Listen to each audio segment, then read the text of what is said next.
All right, how y'all doing tonight? Welcome back, good people. It's Georgia Line of Connection, and Merry Christmas to everybody, and happy birthday to me. Just hit the big 3-7. Yep, I always get the same old. Man, it must be hard. Christmas and a birthday. Nope, I got everything I wanted. Still get it now, but got kids, so I let them enjoy it. Anyway, I had to do one more before the year over with. I've been on a hiatus, man, trying to get right. Ooh, man, life is beautiful. Getting ready to start old business, so you know how that go, man. Got to be on point. You know what I'm saying? It's good to be researching and learning stuff, man, but at the same time, you still got to stay focused, man, because ain't nobody gonna let nothing go. If people already established, man, hey, you can try to kick the door down. You ain't gonna get nothing back by just yelling and telling folks I am who I am. Hey, shit, I'm pretty sure the whole world know now. Yeah, all all these black folks, so-called black folks in America is indigenous and they Indian and all that. Man, it's beautiful. I mean, hell, I grew up knowing that. I can ask my mom and them, her sisters and brothers, them, they gonna tell you right off the rip. Yeah, man, my mama Cherokee. Wow. Yeah, that's all the time. But like, still gotta face reality, man. Look, it's all in what you answer to. You gotta stay focused. Let these people have all that craziness, man. Get yourself established, man. Look, that's all I be doing, man. I try to instill in my kids, man, that black and white stuff do not got nothing to do with what you gonna do with your life. Yeah, there's no such thing as black and white people. We all human. We just look different. I got a partner now that I work with, master's degree, what marine biology. Bro can break down everything from water to the color of the sky. He done explained to me about skin color, all that stuff, man. So I mean that helped me out a lot. Shoot, bro got me on the plant physiology books. You know what I'm saying? Getting ready for that farming and stuff, man. Look, bro, we got to live, man. White people is not gonna leave. Yeah, I ain't finna run nobody out the country, man. Look, we been getting along with them because half the stuff they say that happened, man, really ain't happened. Cause shit, if it did, you wouldn't see all these poor white folks around and all this stressed out. And man, look, everybody going through it, and you see how they flipping now. Allegedly, you know how that internet work. Hey, don't blame the program, blame the programmer. Tell you that off the rip. Same way you was raised, same way these computers is built. Look, everything got a program to it. Yeah. So you just stay on point, man. That's all it is. Shout out to everybody who be, you know what I'm saying, watching and catching on to it. Yeah. I'm from Augusta. That is what it is. Yeah. They got the little Facebook page that discuss the stuff. Man, look, the city is lovely. It's just the people that complain about it. You see some trash on the street, pick it up. Damn, you see people out there doing bad. I mean, you don't want to approach them, but hey, say something. Hey, if you can help somebody, man. But don't be out here wilding out. I was talking to I don't want to say the M word, but yeah, he was a taker of lives. He ain't take but one, I guess. I guess he took that one, but hey, he let my wife know. She was at work, you know what I'm saying, and shoot, buddy was in there, and he was just like, "Hey, I gotta tell you something." Her and her coworker, yeah, and they was just like, "Hey, we ain't gonna do it that." Shoot, about a week later, boy, he on the news, like, "Oh man, you never know who you talking to." Yeah, man, it's the Doctrine of Discovery Part 2, robbing the plug. If y'all don't know what it is, Rod the plug, it happens. Yes, if you done been in them streets, you know what it's like to, hey, get down and lay down. But it just ain't no one plug. That's just like it's a corporation. Everything is built on top of corporations and stuff, man. It's built on top of people. The people are what keep everything functioning. And just like the old saying goes in Rome, when the people get weary, bring in the circus. When they start asking questions, hey, you gotta distract them. And yeah, I love this discovery stuff. You know what I'm saying? Learning new things. But at the same time, still gotta stay focused, man. Look, hey, I got me an LLC. You know what I'm saying? Look, play with it, man. We ain't getting no younger. We ain't gonna be here forever. Just, man, look, learn what you can learn. Hold on to it, pass it on, and keep it moving, man. Because the majority of the people you meet ain't got no problem with you. Yeah, they just confused as you is. Shoot. You know how many so-called white people I be at work with? I be looking at them. I be checking their last names. I work with a white dude from Kentucky, and we got the same last name. And I look at him, I'm like, man, you look like my uncle. But just like him too. Got the bald spot and everything. I'm like, but look, I told him, I say, shoot, y'all went north and we went south. That's all. Man, look, yeah, it is what it is. But I just got a little bit of information, man, and I still ain't really got good with the internet, man. Like I say, man, I got babies I'm raising, so you know what I'm saying. I be ABCing and 1, 2, 3, man, and here disciplining and shoot, man, trying to get it together, man. But I'm gonna give y'all some game that most people don't understand when they talk about the Roman Empire and America's Egypt and all that. It goes a long way, and erasing American history, the whole, well, not even the whole continent, really is just, I guess people in the U.S. don't really understand what's going on because, like, our grandparents, you know what I'm saying, our ancestors before us, man, it's a lot we don't know about them. So without further ado, I ain't giving up none of my family information. I'm still figuring out stuff. All I really know is South Carolina, Georgia. Shoot, man, we scratch all the way up to New York. We got some folks in Baltimore. Shout out BMO. Shout out my people in Alabama, Mississippi, Louisiana, Texas, Cali. Man, look, if you take away state lines, all you got is land.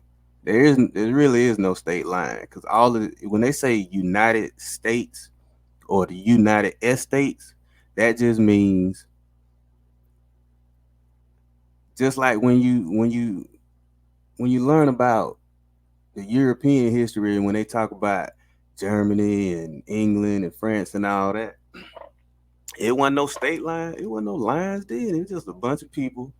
You know what I'm saying? You go where you want to go. Really, you just better, have some paperwork or have your army with you when you get to traveling.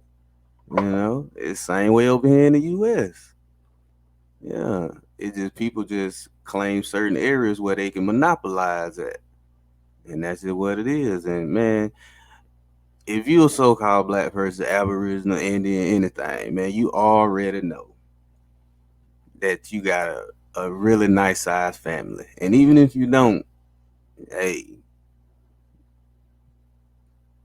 we got some big families. I know I got like, man, a couple hundred people on both sides of my family, and I'm still finding more people. So, hey, man, can't believe everything, man. Like, you know what I'm saying? All that boat riding, and it is what it is. I gotta do this share screen, and I'm gonna go ahead and just show you what be really happening, man. I just share the whole screen. It don't matter to me. Now, here we go. All right. So what I was gonna go to is, since we already talking about the plug and everything, and I done did the ancient and modern Britons and all that, and they got this encyclopedia of American Indian contributions to the world, 15,000 years of innovations and inventions. See how to do hair look? You know what I'm saying? People been using hair products. You know, you get the starch and all that stuff. Starch and lye, and you can relax your hair. So, yeah, it's just, I don't know. I ain't even been studying anything. I just read like the little beginning of the book. And they basically just, and the book really just try to front and act like, yeah, you know, these people ain't contributed. Well, the people that's saying they Native Americans, I mean, hey, that's a slap in y'all face. Cause so-called black folk, boy, look, we the whole engine. I'm talking about, boy, look, we every nut and bolt that you need to build this machine. That's how they make it look. But they try to put it on the, you know what I'm saying, on the, oh man, we made y'all do it. You know, man, no, no. Man, I thank God for my mom and daddy. My daddy told me out the real, hey, son, it's in you. He said your granddaddy had it in him. Shoot, granddaddy was already doing plumbing while people were still using outhouses. You know what I'm talking about? Yeah, gardening, had the animals, all that stuff, man. Shoot, yeah. My daddy, shoot, lived in the project for a little while. His daddy said, nope, that ain't how life go. Because we don't come from that. We come from a two-parent home, big family. Hey, yeah, we know how to survive. We're going to work. We're going to get it together. Yeah. Let me read this preface. What follows is a collection of contributions American Indian peoples have made to the world. The word contribution is defined in the American Heritage College Dictionary, second edition, as to give to the common fund or common purpose. American Indians from the Arctic Circle to the tip of South America donated many gifts to the world's common fund of knowledge in the areas of agriculture, science and technology, medicine, transportation, architecture, psychology, military strategy, government, and language. These contributions take the form of inventions, processes, philosophies, and political or social systems. For the most part, until the 19th century, they remain unrecognized outside of the disciplines of anthropology and archaeology. People throughout the world enjoyed the fruits of indigenous American inventions, such as rubberized raincoats, popcorn, hammocks, and the drug quinine, without being aware of their origin. Come on, man. You know what I'm saying? So that so people just getting the hookup, but they don't know where it come from. Trying to tell you, man, that's how you rob the plug. Yes. Anyway. At the same time, textbooks, novels, and later movies and television portrayed the first people of the Americas as primitives who were incapable of complex ideas or inventions. All right. Immediate after, Immediately after initial contact, Europeans from Christopher Columbus, which is Salvador Zaco, that ain't even Christopher Columbus. Christopher Columbus mean what? Christ bearer, something like that. Whew, trying to tell you, but hide the truth. On wrote detailed descriptions about the accomplishments of the American Indians they encountered. Often they judged these accomplishments as being superior to anything in the old world. Nevertheless, as a general rule, within 20 years after contact, conquistadors and colonists alike denied that the American Indians, whom they had begun to call savages, were responsible for these discoveries. They were so certain that Indian people were incapable of discovering the technology they had encountered that soon after the voyages of Columbus, they began spreading rumors throughout Europe that the Americas were the site of settlement for a lost colony of Christians or a lost tribe of Israelites. All right, the Israelite stuff, I don't mess with it. One of my older brother, them, one of they homeboys they grew up with, I don't know, he in it, man. He in that Israelite stuff. He had that. Messaged me one day, man. He kept sending me little stuff, man. I'm like, dude, I ain't going there, bro. I'm like, man, I don't rock with that, bro. I'm like, but I know who your mama is, man.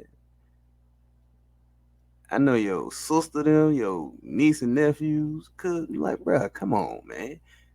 And these folks, last name what? Shoot, they got Scottish Irish last name, and I know they Indian and stuff, but you know, man, It is what it is, man. All our family grew up around each other. He come with this right here, but whew, tell you, man, gotta be careful what you sign up to. I still go to church though. I ain't gonna lie, I grew up like that. So hey, hell, we been had religion all over the world. So I mean, giving it up now is not gonna really change anything. I mean, figure it out, see what's really going on. Don't get too deep to where you can't, get away from it. But yeah. This rumor persisted in popular culture until well into the 20th century. So you're talking about the 1900s now.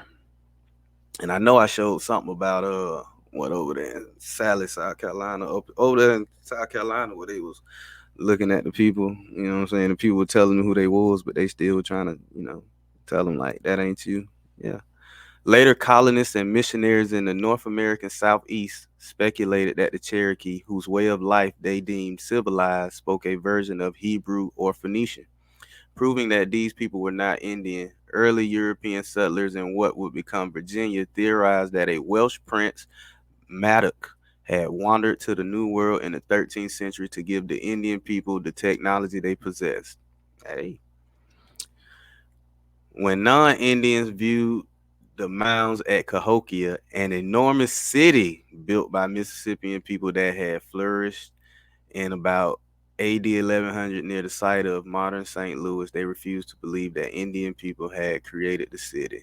Anthropologists determined that it had been built by an early, vanquished race of people that had been vastly superior and completely unrelated to the Indians living at the time of contact. Man, look, I ain't finna get in all of it, but they got a whole lot of stuff in this book. I'm just giving you, you know what I'm saying, the little, what do you call it, breadcrumbs or whatever. But yeah, the name of the book is Encyclopedia of American Indian Contributions to the World, 15,000 Years of Inventions. And matter of fact, it is in the Internet Archive, so you can pull it up and read it. But like just reading the little beginning parts of it is like, okay, yeah, we're gonna figure out what happened to the plug. Yep.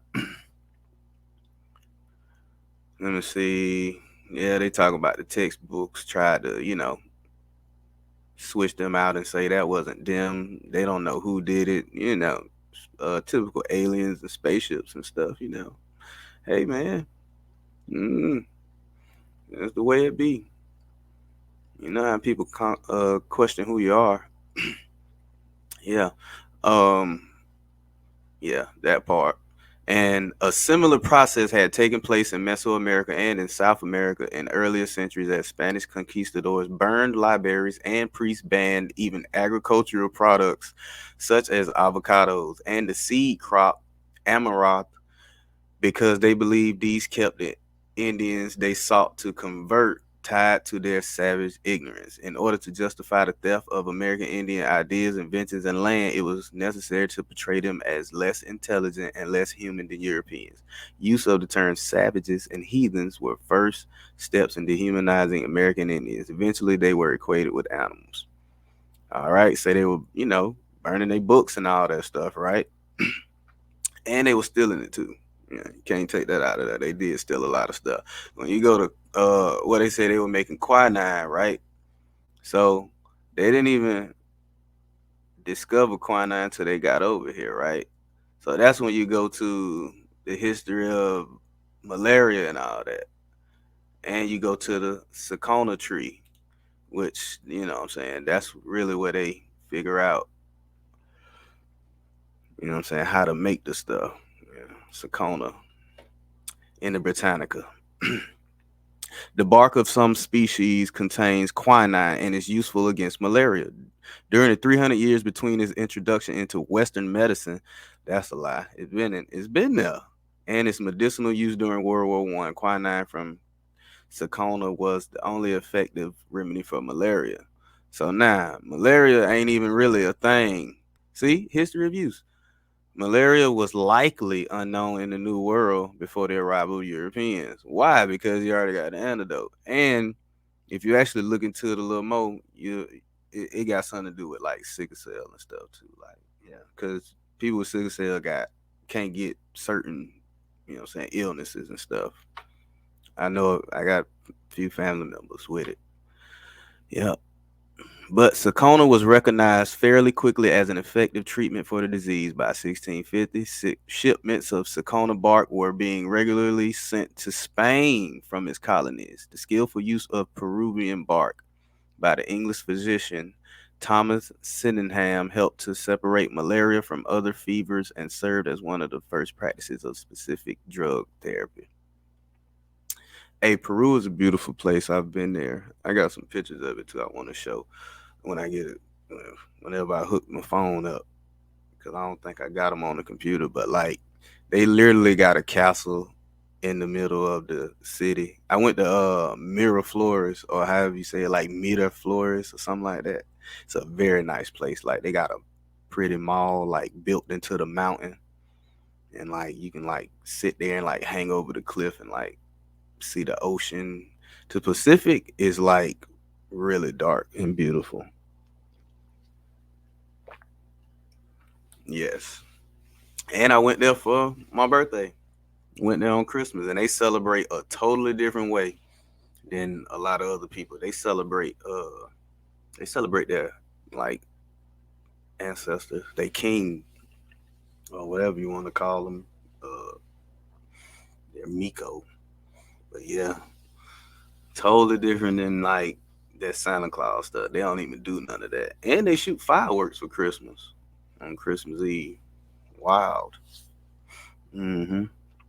But yeah, that's used for malaria. Now, you look up the history of malaria, man, look, malaria was tearing up the Eastern Hemisphere. References to its unique periodic fevers are found throughout recorded history, beginning in the first millennium BC in Greece and China. So these people have been going through malaria for, shoot, what do you want to say, 1,000 or so years? So the cure is already over here, or at least the, you know what I'm saying, the antidote or something to help it. So now, and get what? People in Africa still get malaria. Like, you don't even have malaria outbreaks in the U.S. because we got that work. That's why, you know. Just saying, man. Anyway, you know what I'm saying? That's part of robbing the plug. They needed it. They got it. I mean, really, it's the same way it is now. Rich folk get all the good stuff, you know. And you ain't got no money, you ain't gonna really get what you want. Allegedly. Yep. Yeah. And they hit you with the origin and prehistoric period of it. Okay, they talking about 10,000 years ago, malaria started having a major impact on human survival, coinciding with the start of agriculture and the Neolithic Revolution. So if this been going on for 10,000 years, come on. We're gonna get to the plug though. We're gonna find out what's going on with the plug. Cause you see they already got antidotes and stuff coming out of South America. Consequences included natural selection for sickle cell disease, thalassemias. I got it. Glucose 6 phosphate dehydrogenase deficiency. Hey, there's some big words. Southeast Asian, oh, uh, ovarian cyst. Hell, try to give me that big ass ptosis and ovulocytosis. Cytosis. I got that. Elliptocytosis and loss of the gerbic antigen and the Duffy antigen and all of that. Look at that. The three major types of inherited genetic resistance for the sickle cell and stuff were present in the Mediterranean world by the time of the Roman Empire about 2,000 years ago. So boom, there you go.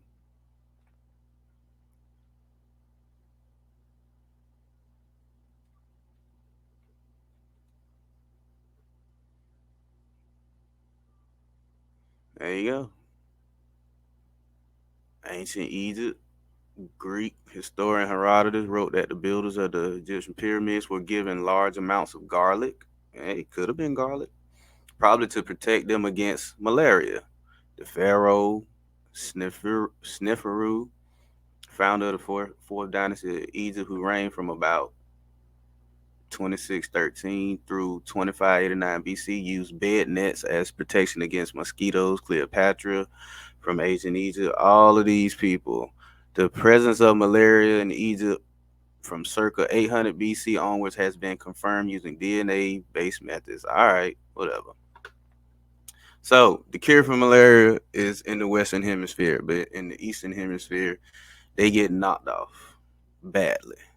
So, and the Roman Empire didn't stand a chance either. It's right there. What is called history of malaria. Just Wikipedia, wiki that joint. It'll give you some. It ain't reliable, but hey, you can get some information out of it.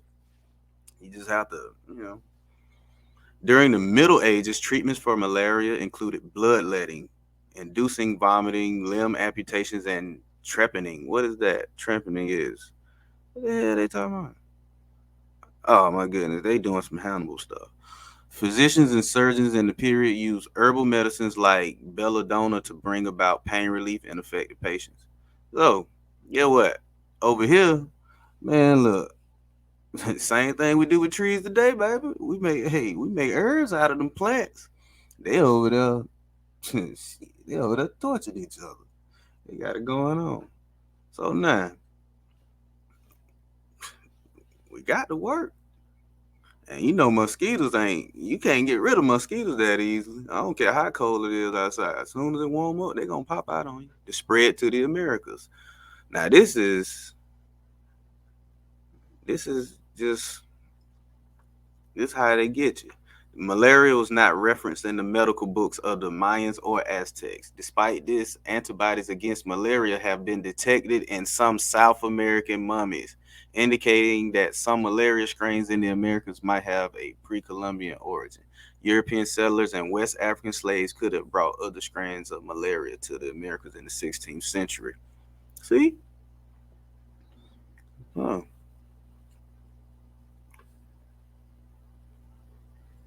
Mm-hmm. And they tell you, yeah, the disease helped weaken the Native American population. Well, it sure ain't. If we ain't Native Americans or Indians or anything, then I don't know how we still alive. Cause it look like shoot, we been making it all through everything. So what's really going on? But anyway, the Sakona tree, Spanish missionaries found that fever was created by American Indians near Loxa, Ecuador, with powder from Peruvian bark, later established to be from any of several trees of the Sakona. It was used by the Quichua Indians of Ecuador to reduce the shaking effects caused by severe chills. The Jesuit uh, brother Agostino Salambrino, who lived in Lima and was an apothecary by training, observed the quiche using the bark of the Sakona tree for that purpose. While its effects in treating malaria was unrelated to its effect in controlling shivering from cold, it was nevertheless effective for malaria. The use of the fever tree bark was introduced into European medicine by Jesuit missionaries. They done changed the name of it to Jesuit bark. Okay. I mean, that's what we do, ain't it? That's what people do. You know what I'm saying? They get it from you. They're going to put their own stamp on it. Yeah. Jesuit Burnaby de Cobo. You know what that DE mean? That DE means nobility. Who explored Mexico and Peru, is credited with taking Chacona bark to Europe. He brought the bark from Lima to Spain and then to Rome and other parts of Italy in 1632. Francesco Torti wrote in 1712 that only intermittent fever was amenable to the fever tree bark. This work finally established the specific nature of Chacona bark and brought about its general use in medicine. All right, there you go. One part of it. So we know, hey, they done hit the plug in Mexico and South America for the medicines and stuff. Yep. Oh yeah, and I can't stress this enough because when we gonna go to another part of the plug, where we at?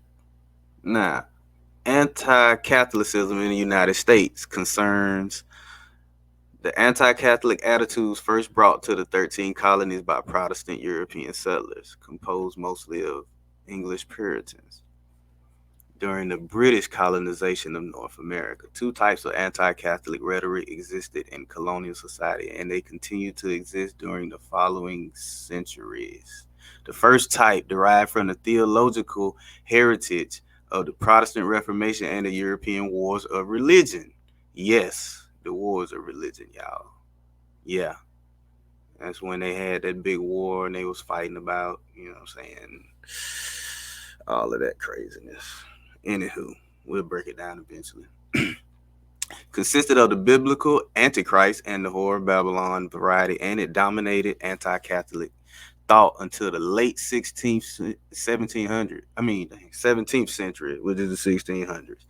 The second type was a variety partially derived from xenophobic, ethnocentric, nativist, and racist sentiments and distrust of increasing waves of Roman Catholic immigrants, particularly from Ireland, Italy, Poland, and Mexico. What? Mexico?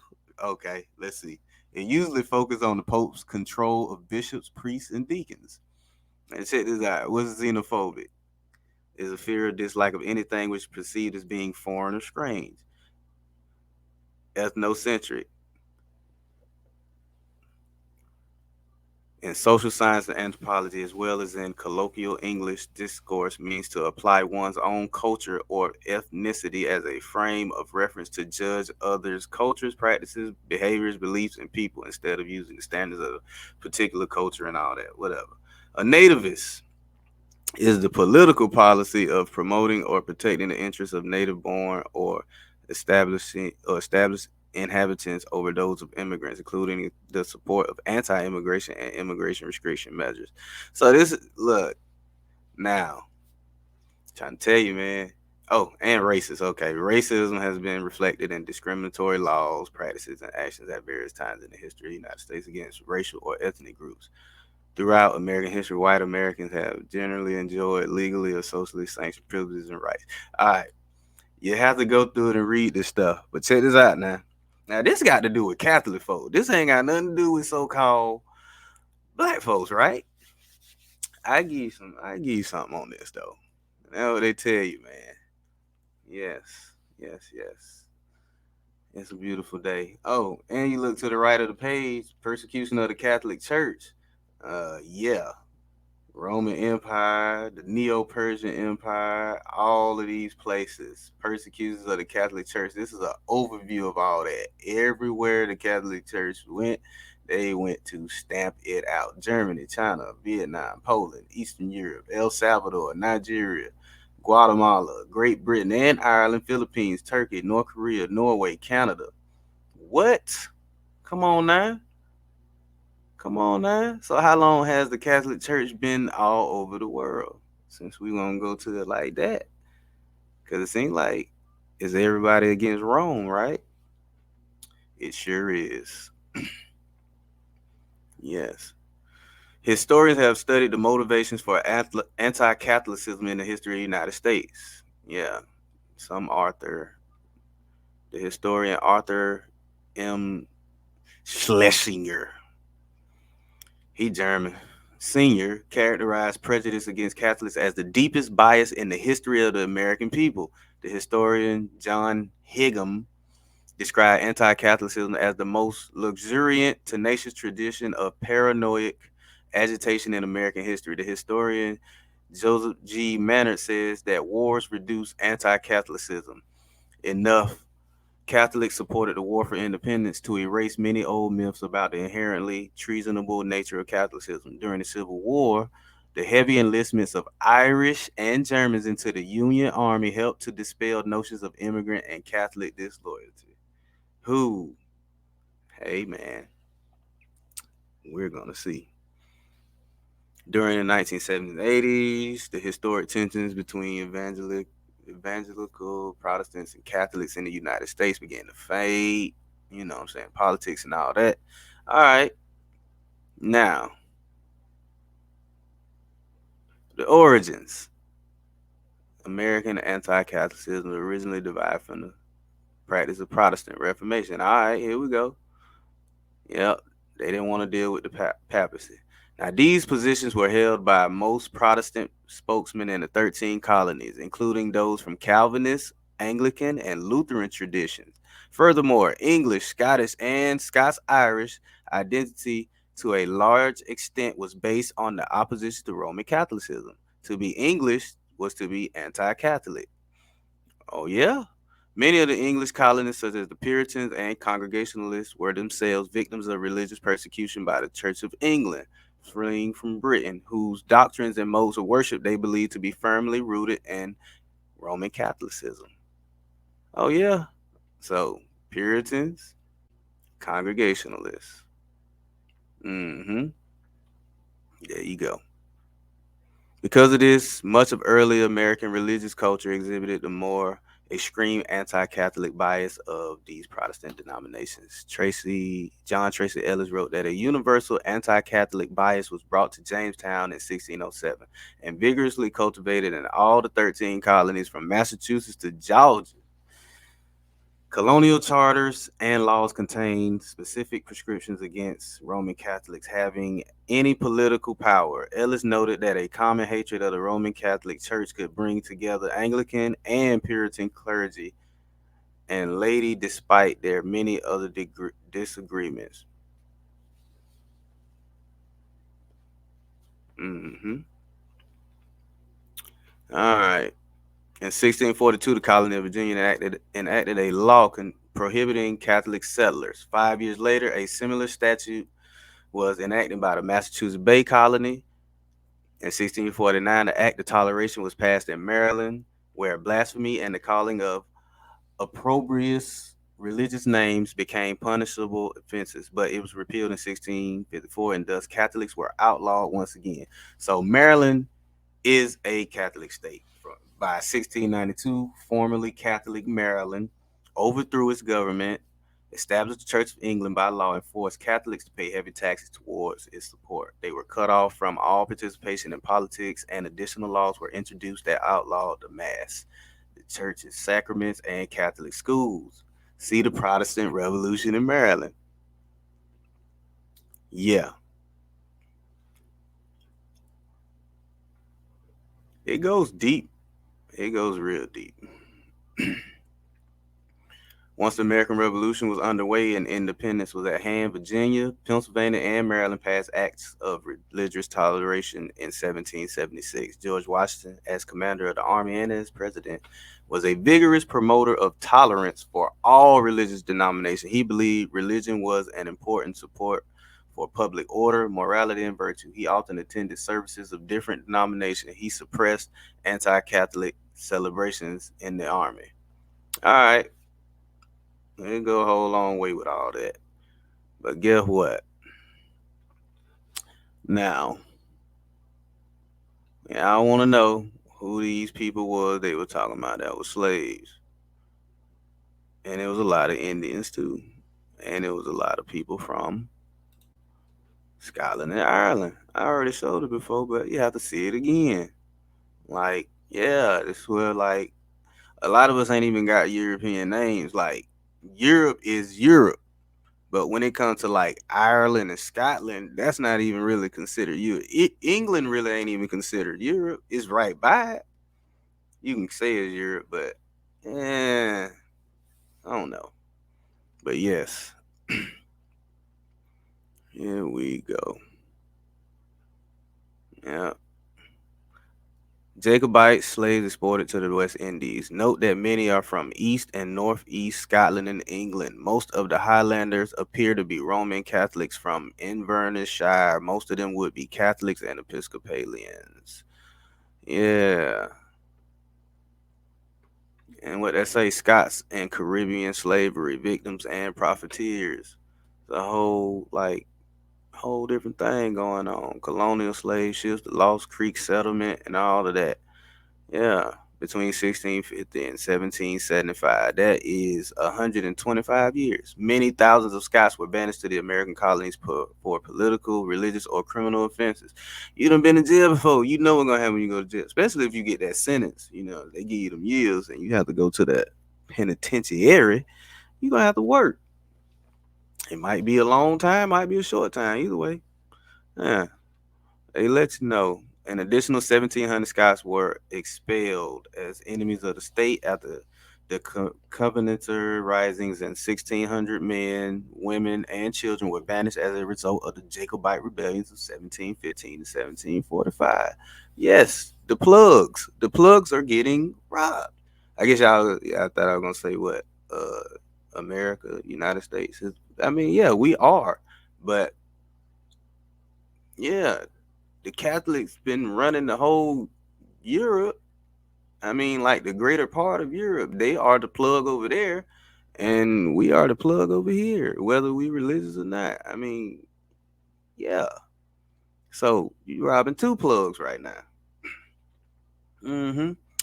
Around 1715, during events associated with the Jacobite uprising at Preston 5 years before the birth of the well-known Jacobite Bonnie Prince Charlie, we see recorded the individual names of many common people in prison, costing the authorities 2 pence per diem to feed, on ships costing £2 per person to transport into exile, and in land records, people recorded as real property and sold for cash. Look at this. Finding all 10 ships listed together in one document has been an elusive task. But you found it, though. Thank you so much. The name of this is the Lost Creek Settlement. It's on the internet. You'll find some names of people. Yes. Now, I'm going to tell you these people coming all out of Europe and everything. Yes. We already did the Order of Santiago. You had the Irish in the Order of Santiago. Like, man, it's deep. Yes. So everything was anti-Catholic, right? And we know that Maryland is a Catholic state. Well, they didn't like Catholic people all the way down to Georgia. That I done been to Maine. That is like 1,700 miles if you take 95 from where I live, Augusta, all the way to Maine. That's like 1,700 miles. That is a lot of land to cover. And those are a lot of people to be, you know what I'm saying, not liking. So yeah. Keep in mind, it ain't got nothing to do with the skin color. It's just a religious belief. And like, how do they know who is who? Like, how you know what a person's religion is? Got to be the way they look or something, ain't it? Well, we shall see. Well, this guy, the Syphax family. Yeah, I did say I was gonna check him out because I'm pretty sure this guy here is a Catholic too. Yep. Hmm. I had seen somebody had posted a picture of like an old lady, a old melanated lady. Well, as my homeboy, as my homeboy with the master degree say, hyper melanated, and a little hypomelanated baby. But yeah, and they talking about, oh man, what they did to us, and we still took care of their kids. Like, no, you dummy. I'm like, man, look, I got my kids are brown skin. My oldest son is very light skinned. His hair ain't as slick as that. He got that nigga. He got that nigga in him a whole lot. But yeah, I mean, you put some grease or something in there, man. You can slick it right down. See, he fit right in. Most people keep believing the same old story though. But yeah, this guy here worked for George Washington and stuff. The Syphax family. Maria Syphax was the daughter of an enslaved maid named Ariana Carter. I done looked up the Carter family before. The Carter family come out of Europe and everything. You know, the Carter family is tied in to the state of Maryland, which was a Catholic state. You know what I'm saying? They might have been Protestant. Who knows, man? And these day and age, religion is just religion. Now, his daughter was the daughter of him. He was enslaved. And George Washington Parke Custis. Yeah, who was born in 1803 at an undetermined location. It may have been at Mount Vernon, where Carter may have been enslaved. Did I show y'all the name of it? Oh, the Syphax family. That's the name of it. You can find that on there too. You just type in his name. Just type in Syphax family, and you'll see a whole bunch of stuff. They're gonna give you all that African American, free black, and all that. They were slave type stuff. But these folk had some pull. Matter of fact, his daughter, uh, what? Let's see. In 1821, he allowed her to marry Charles Syphax, an enslaved house servant in the parlor of Arlington House 10 years before Custis's white daughter, Mary, would wed Lieutenant Robert E. Lee in the same room. So, I mean, it sounds like a whole bunch of dark skinned stuff happening. Yep.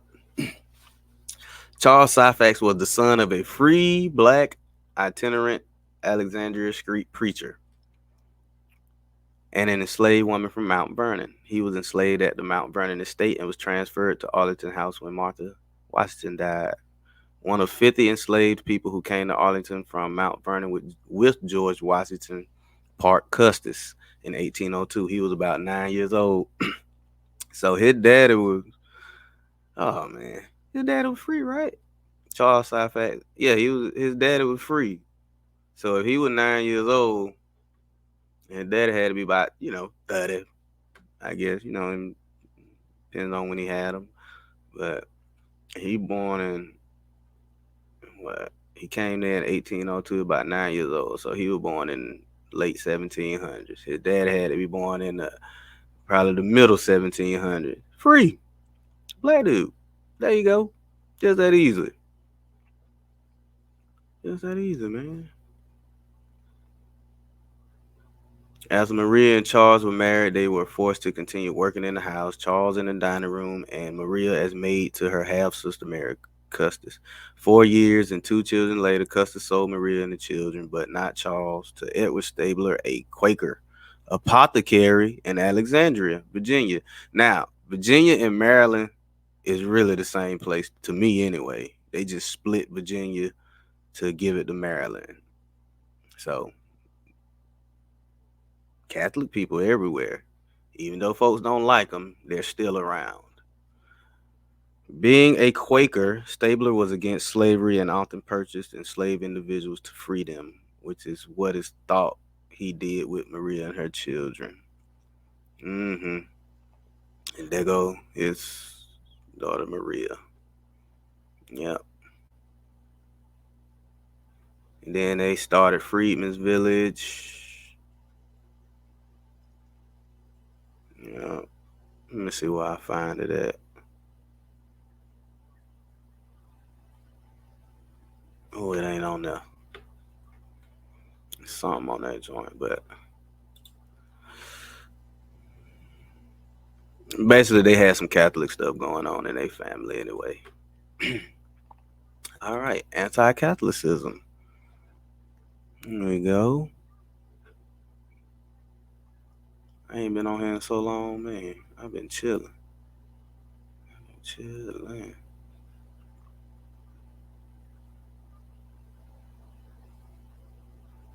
But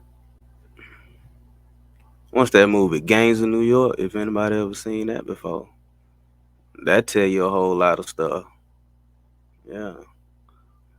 And they got the picture right here. There you go. Roman Church in the U.S. Rome. Boom. Public Printing Office, control that. The Capitol, White House, Pension Bureau, Bureau of Engravings, Roman Church in the U.S. Yeah. Propaganda from the American Protective Association, an anti-Catholic secret society depicting the Pope as the master decision maker, controlling the White House, Congress, and federal financing and publishing institutions. Yep. All right.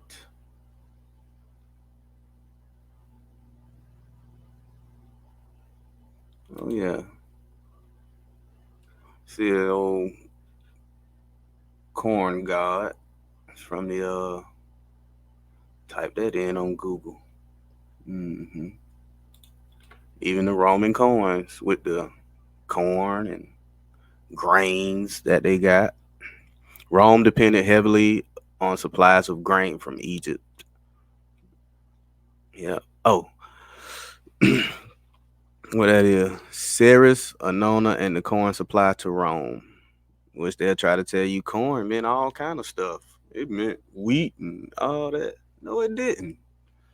Man, it when you go somewhere, like if you ever travel outside the country, man, a lot of stuff look the same as if it do like in the US for real, like especially buildings and stuff. You see the same old buildings. They just probably be a little bit different, but like all that stuff they try to tell you Roman architecture, man, it's in other countries, man. Which, Rome really ain't play no part in it, but yeah, it's deep stuff. But then they give you something like this about white slave trade and all that. They were getting traded to the Muslim countries. They don't ever tell you they were getting shipped over here to America. But yeah, I'm sorry. If 1% of people run the world, and it's probably been like that a long time, and 10%, they sitting pretty lovely. Hey man, there's a lot of people who ain't got it in the world, man. Ain't no way you gonna tell me just like a couple millions of people just living good. Like, no, it's not happening, man. You see the dude, man. He from Mecca. He's a Circassian. What would you call him? You gonna call him light skin? Okay. Under Muslim rule, the Ottoman slave trade that included European captives was often fueled by raids in European territories or were taken as children in the form of a blood tax from the families of citizens of conquered territories to serve the empire for a variety of functions. In the mid 19th century, the term white slavery was used to describe the Christian slaves that were sold into the Barbary slave trade. What is the Barbary slave trade? No point in going into it. Barbary.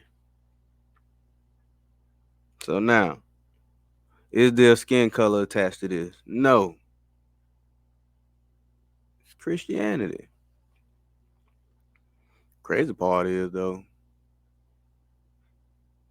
I'm gonna flip to something else. Yeah. But the phrase white slavery was used by Charles Sumner in 1847. Really? So y'all done went from the barber slave trade. Matter of fact, might well click on it. Barber slave trade as late as the 18th century, but how late? How early is it though? The late 1500s. Actually, yeah, and that's just the Barbary part of it. They ain't even go to the 1,000 years. Let me see if I find it. Oh, yeah. Sakaliba, or whatever that word is a term used in medieval Arabic sources to refer to Slavs and other peoples of Central, Southern, and Eastern Europe. The term originates from the Middle Greek Slavos, or that other word, which is Hispano-Arabic, which in Hispano-Arabic came to designate first Slavic slaves and then whatever. So they saying that's Hispanic. So Hispano-Arabic, that's damn near saying Hispanic to me. That would it sound like. Was originally used to denote Slavic people. However, later it came to denote all European slaves in some Muslim regions like Spain. What? Including those abducted from raids on Christian kingdoms of Spain. The Franks started buying slaves from the Slavs and Avar cognate, while Muslims also came across slaves in the form of mercenaries serving the Byzantine Empire and settlers, in addition to among the Khazars. Most Slavic slaves were imported to the Muslim world through the border between Christian and Islamic kingdoms. where castration centers were also located instead of the direct route. From there, they were sent into Islamic Spain and other Muslim ruled regions, especially North Africa. Okay.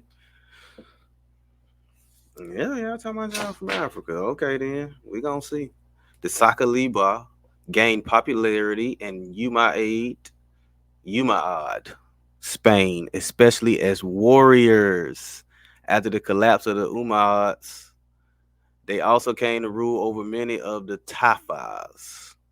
So Tafa is an independent Muslim principality and kingdoms of the Iberian Peninsula, referred to by Muslims as Al Andalus, that emerged from the decline and fall of the Umayyad Caliphate of Cordoba between 1009 and 1031. Okay.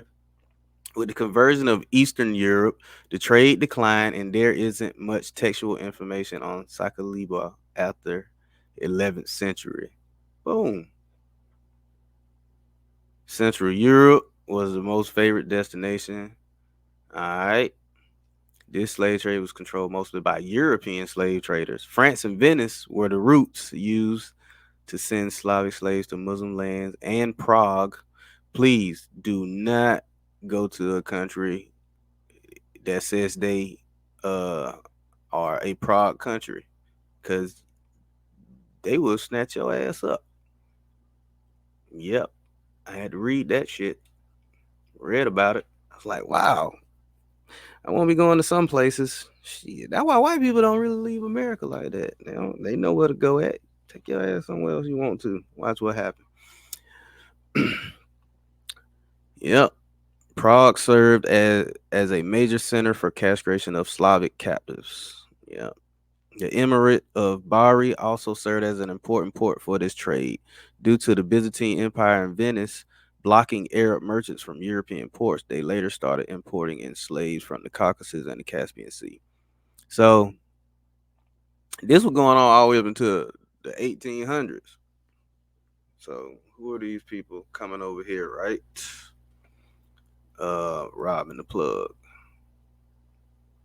Show you this lady. So this lady right here.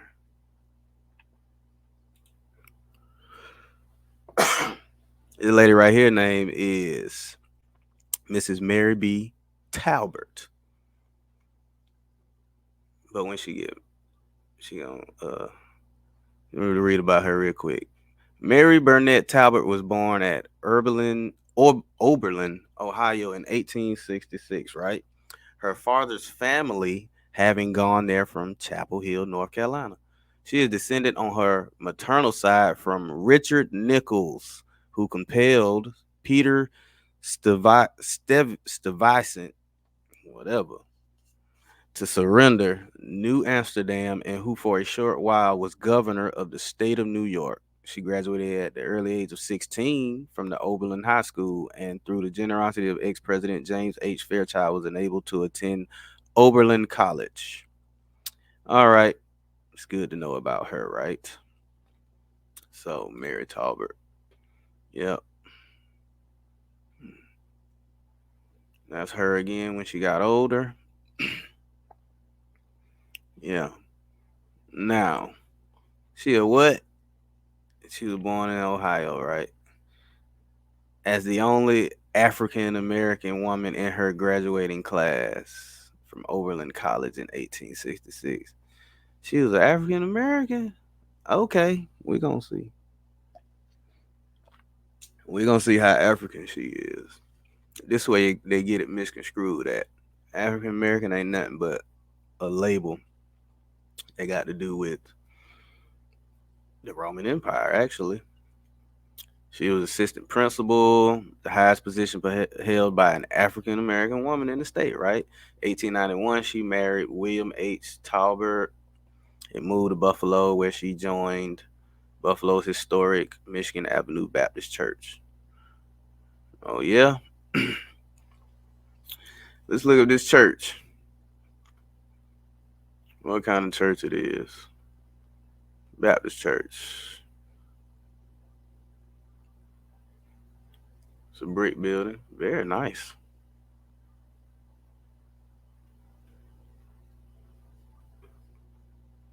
They ain't got much about it, but that's what the church looked like. Yeah. All righty. Thank you, Miss Barnett. Now, as we go over here to who her daddy was,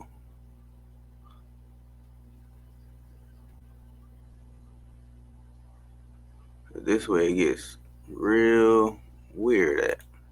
So, her great granddaddy on her mama's side knew this guy right here. This supposedly what you think is a white guy, right?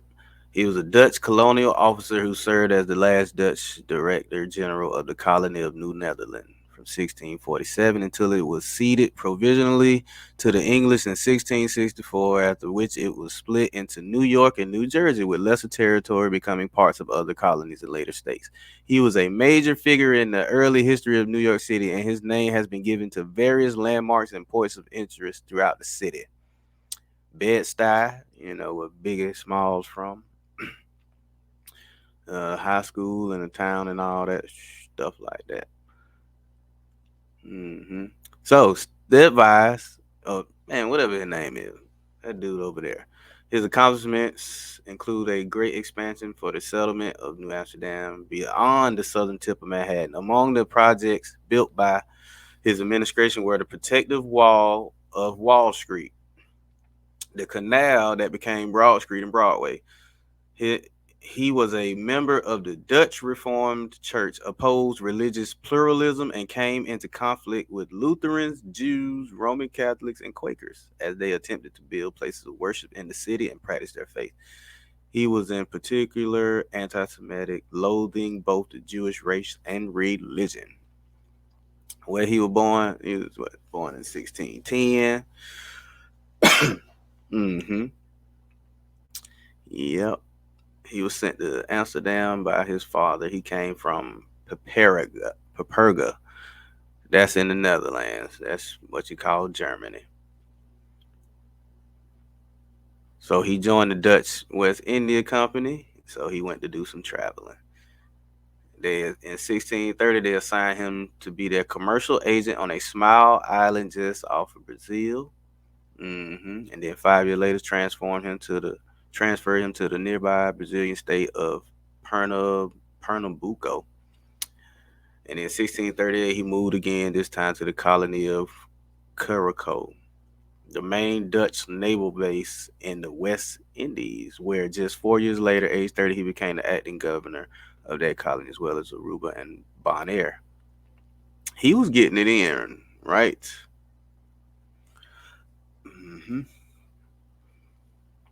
And he married Judith Bayard, who was the daughter of a Huguenot minister and hailed from Breda. Yep. He got it in. Oh, there you go. Totally different picture of him. They put the little grooves in the face. Yeah. He was a big guy. I mean, big like as a figure of where he was going and what he was doing. There go one of his descendants, Hamilton Fish. He don't even look alive. He don't. I don't want to look at him no more. So what was Miss Talbert's? Richard Nichols. Let me find his name on here because I know I had him on here.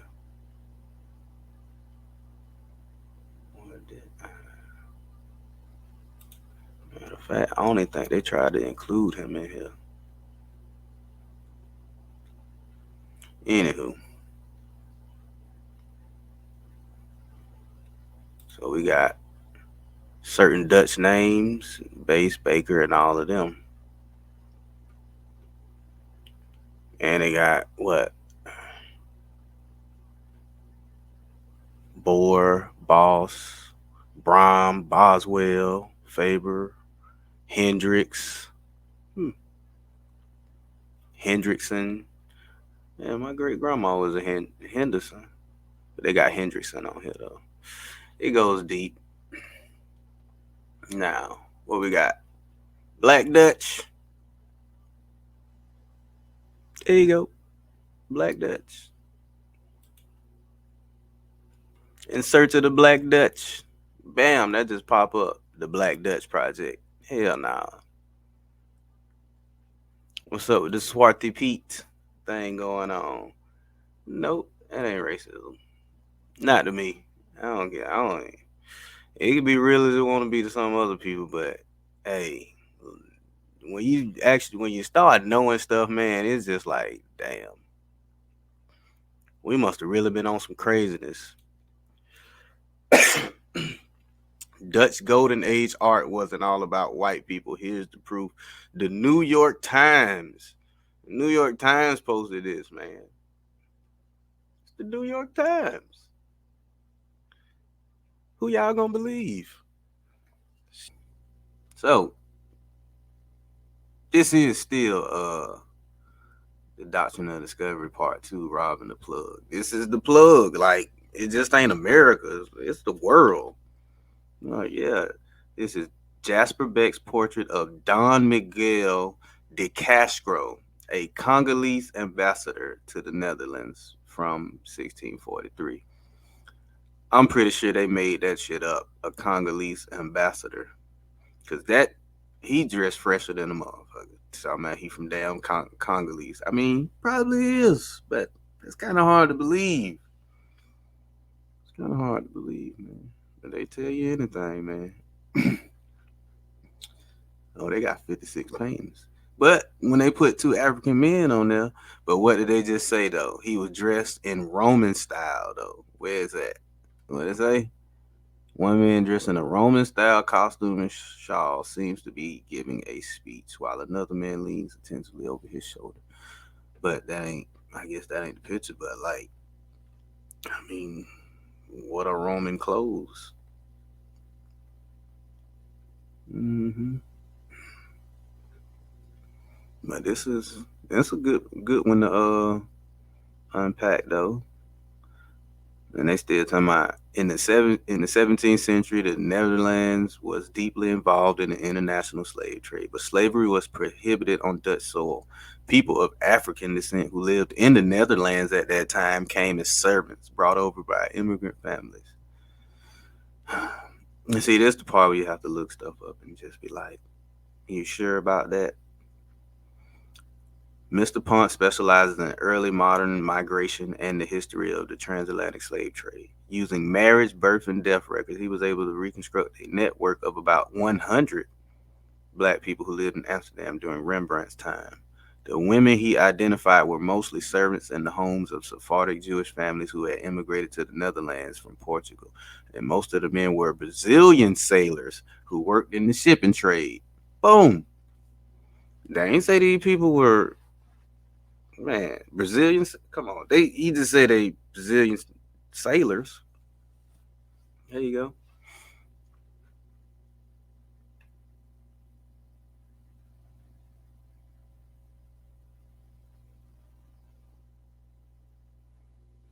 Come on. I said they African. Now they say what? 100 black people lived in Amsterdam. The women were servants in the homes of the Sephardic Jews, and most of the men were Brazilian sailors. So how the hell they African if they just said they goddamn? You know what I'm saying? They say 100 black people. They just black. So they Brazilians that's black as hell or brown skin or something. Boom. There you go. Well, I don't care who tell it, but it is what it is. Get my ass off here. Yeah, I'm gonna like that article. I gotta keep that one. But anyway, the Black Dutch. Shoot. I just say free Pete. Damn, nigga, what the fuck? Hell, Pete did. Man, they got shit talking about black Europeans and stuff. And they just keep this stuff going. You know what I'm saying? They keep it going. African, Dutch, and Indonesian black history. Oh man. These folks don't care what they put up there. They gonna throw whatever they can up there. Oh, hold on. Ain't that some shit the Pope be wearing? I shouldn't be cussing too much. Oh, there you go. Jacobus Johannes Eliza Capitan. Black Dutch. Yeah. Yeah, shit all over the internet, man. People are still asking questions. They throw the African part in there just for the sake of confusion, because most people don't know that a lot of just Christianity period is Christianity. Even if you throw Protestant and Presbyterian and all that stuff, it's still Christianity. But putting African in it is just putting a mask on it. There's another guy. Who he is? Indo-Africans. Forgotten story of the Black Dutchman. Oh goodness. Yeah, they talking about West Africans. They were given Dutch nationality, Dutch names, and many of the privileges of the colonial masters. Many of these men chose to settle in Central Java and took native wives. Their sons continued to serve in the colonial army until Indonesia's independence. Yeah, the Belanda Hitam, or Black Dutchmen as they were called, then sailed off the Netherlands, the homeland they had never seen. The scene is utterly confusing, even for those most at ease in multicultural settings. Tall, black, curly haired, older men in African attire, short, fragile, dark skinned, flat nosed women draped in Asian prints, the lighter skinned, more Mediterranean looking youths, and then the lighter haired Caucasians. What they have in common are their Indo African roots with African music and Indonesian food and an Indo-African fashion show. About 150 of them gathered again recently to share stories about their common ancestors. Oh, man, they talking about was they trying to blend into society? Man, hell no. They still just what it is. Damn, is she supposed to be African American? Let me see.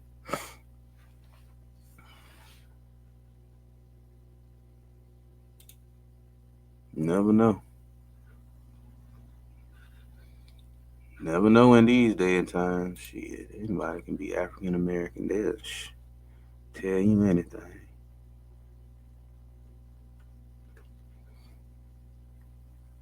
Anyway, more saints, knights, and kings, the African president in medieval and Renaissance Europe.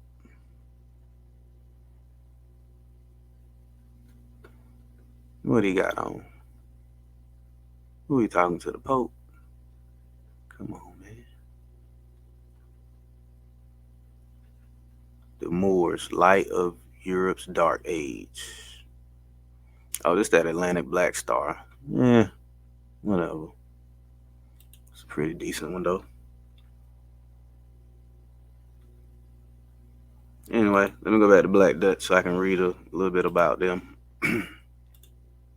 Because it goes a long way.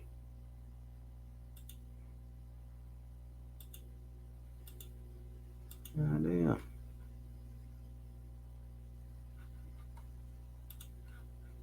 Black Dutch, Black Dutch. Who are you? Black Dutch. Black Dutch is a term with several different meanings in United States dialect and slang. All right. The term Black Dutch appears to have become widely adopted in the southern highlands and as far as west as Texas. What? In the early 1800s by certain southeastern families of mixed race ancestry, especially those of Native American descent. When used in the South, it usually did not imply African admixture, although some families who used the term were of triracial descent. In addition, some mixed race persons of European and African descent identified as Portuguese or Native American as a way to explain their variations in physical appearance from Europeans and to be more easily accepted by European American neighbors. By the late 18th century, numerous free mixed race families were migrating west along with white Americans to the frontiers of Virginia and North Carolina, where racial castes were less strict than in plantation country of the Tidewater. So, what is a racial caste system when everybody traveling together on some, hey, we need to get the fuck on some type shit? Because it looked like it don't matter what you look like, everybody getting their ass whooped. So if these was black Dutch folks and they were traveling along with so-called white Americans to the they leaving and going west to the frontiers of Virginia and North Carolina, where racial castes were less strict than in plantation country of the Tidewater. Dog, that's what I'm saying, man.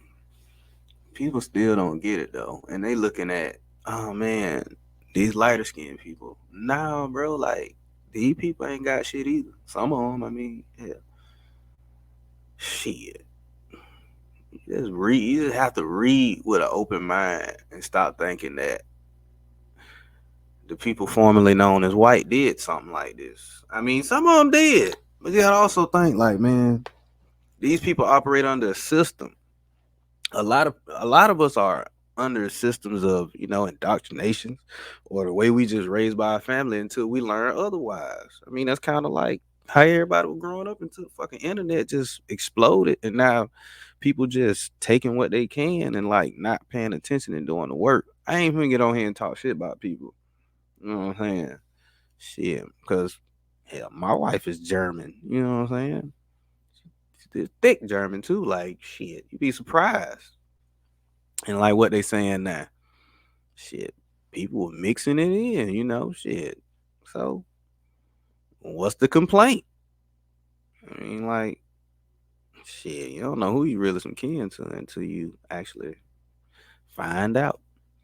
The term Dutch for people of German descent also acquired a wider meaning. In those days, Dutch were the words for the Germanic languages spoken in what we know now as the Netherlands and Germany. Germans with swarthy or darker complexions were called Black Dutch, or Dutch,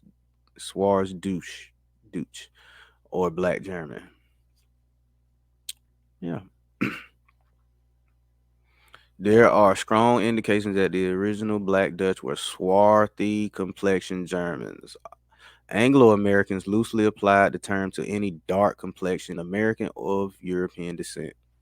The term was adopted as an attempt to disguise Indian or infrequently triracial descent by the mid 19th century. The term had become an American colloquialism, a derogatory term for anything denoting one's small stature, dark coloring, working class status, political sentiments, or anyone of foreign extract. In contrast to the Anglo surnamed Melungeons, nearly 60% of American families reporting Black Dutch tradition bear surnames that are either decidedly German or possibly Americanized from Germanic origin. That sound like a shit ton of people that came here in, where we at? Yeah, because we still on the plug now. We ain't forgot about that.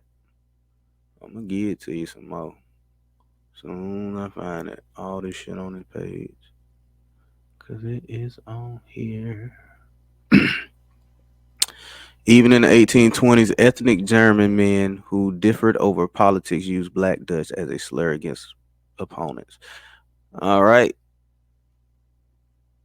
So, Americanized from Germanic origin, right? Watch this shit.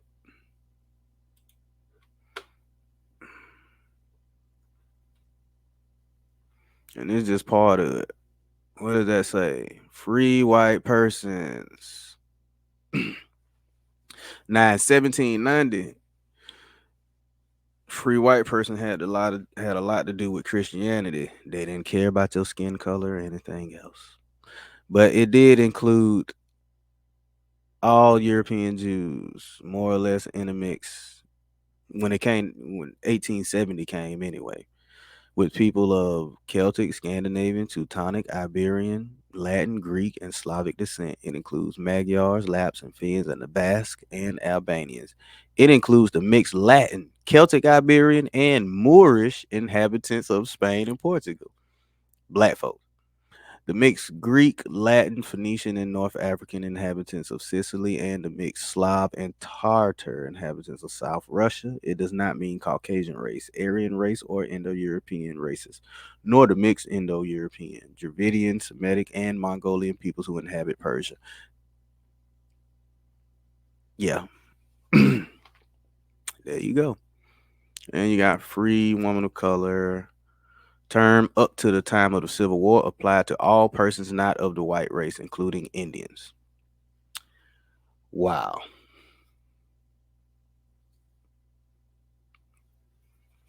Now, talk about robbing the plug, right?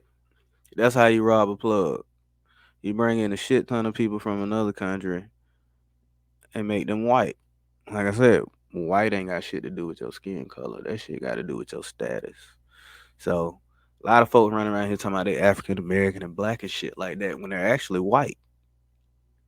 So I say, get your shit together. Step your life up. That's what I'm doing. Trying to get my people, you know, my closest people to me. Some of them is shit. They highly elevated on things, but like really in real life and time, man, look, you ain't getting no fucking younger. The internet is cool and shit like that, but man, please, you be wasting your time sitting here trying to fight with some folks about man, it's mine, isn't that man? Shit, I'm trying not to pay as much taxes in the next couple years. Shit, I'm trying to incorporate and do different things, man, because damn near everybody I grew up with, they ain't know nothing about no credit and trying to do stuff. Shoot. Yeah, my daddy telling me, you get it for cash. All right, yeah, sound good, but please, I ain't got it like that. I get the credit better, so that way I can play the long game. I can pay on it. Shit, I pay on it until I get it, nigga. Shoot, yes sir. Now you got free whites, and you got free Negroes or free blacks. You know, people already mixing. You got free people of color. Now, this term was applied both to formerly enslaved, which are freedmen, supposedly, and to those who had been born free, whether of African or mixed descent. Yeah. hmm So, slavery was legal and practiced in every European colony in North America, right? At various points in history. And not all Africans who came to America were slaves. A few came even in the 17th century as free men and sailors working on ships. Yep. Some came in indentured servants. They had head rights citizens and shit. Yep. They were also eligible for head rights for land in a new colony in the Chesapeake Bay region. Where's the Chesapeake Bay region? Because I'm pretty sure that shit gonna say Maryland. And what we know about Maryland, that is a Catholic state. And it's named after Henrietta Maria, the French born Queen of England, Scotland, and Ireland during the 17th century. And who was her husband? Charles I, a Catholic dude. Well, I guess he just married a Catholic and they decided, hey, you ain't good enough. There go a little picture of him.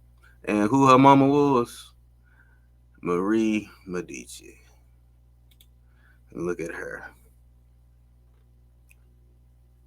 Show you how it go. Let's look up her daddy. So, this is the granddaddy of the woman that they named Marilyn after. Oh, let me get a closer picture. Oh, he ain't no white dude. Shit. You can go a little bit farther. Where his son at? Or his predecessor, Cosmo. Boom.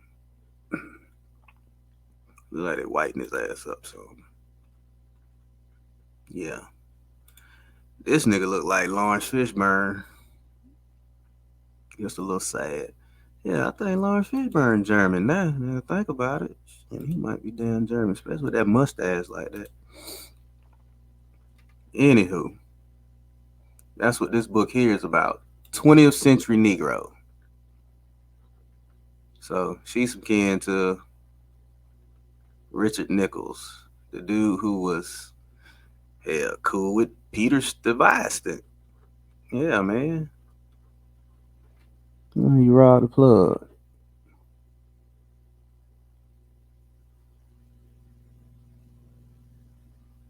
This how you rock the plug some more. If horses hadn't made it out of North America, they probably wouldn't exist today. Like, man, really? The first ancient horses lived in forests 55 million years ago, both in Europe and America. At that time, they were the size of dogs. Horses resembling the ones we know today evolved in North America. From there, they spread to Asia and Europe. So they come from North America and they spread to damn Asia and then Europe. So we took the motherfuckers to Europe then. They damn so ain't walk. Shit, come on. Come on, man.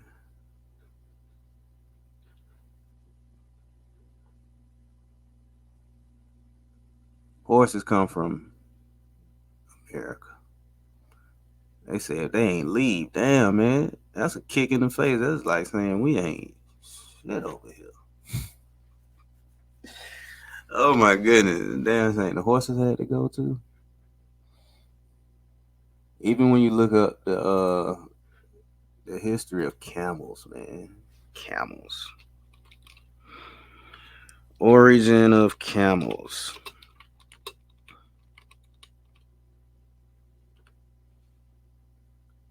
It's North America. Camels first appeared in a fossil record during the late Pliocene of North America between 4 to 3 million years ago. Living camel species and camels share a North American ancestor, which crossed the Bering Strait 7 million years ago from North America. So, if you just listen to like what the fuck they be saying, they saying the animals left America. Animals just is like, man, look, it ain't shit going on for me. It's kind of like the same shit people say about Augusta and they go take their ass to Atlanta and then they figure out like shit. Well, it's a true finesse game up here, but I can't even get in where I fit in. Like, yeah, man, like, yeah, that shit moving. Like, it's like leaving a small town and going to New York. But, America is a big ass country and a large group of shit, camels and horses just got the hell on. It's like, shit, man. Ain't nothing for me here. Like, come on, man. Where is that? Because they don't give you no history of like them being in America like that. I mean, you can find it, but like shit, they gonna start straight over there in the other desert in Africa over there. But they come from here. Like, how did they get there? What the fuck did I just read about the Dutch? Then they just say it was goddamn Brazilian sailors and shit. It just be certain little stuff. Then you got the Algonquin conquest of the Mediterranean region of 11,500 years ago by Samuel Poe. That's in the Internet Archive too. That is a good long book.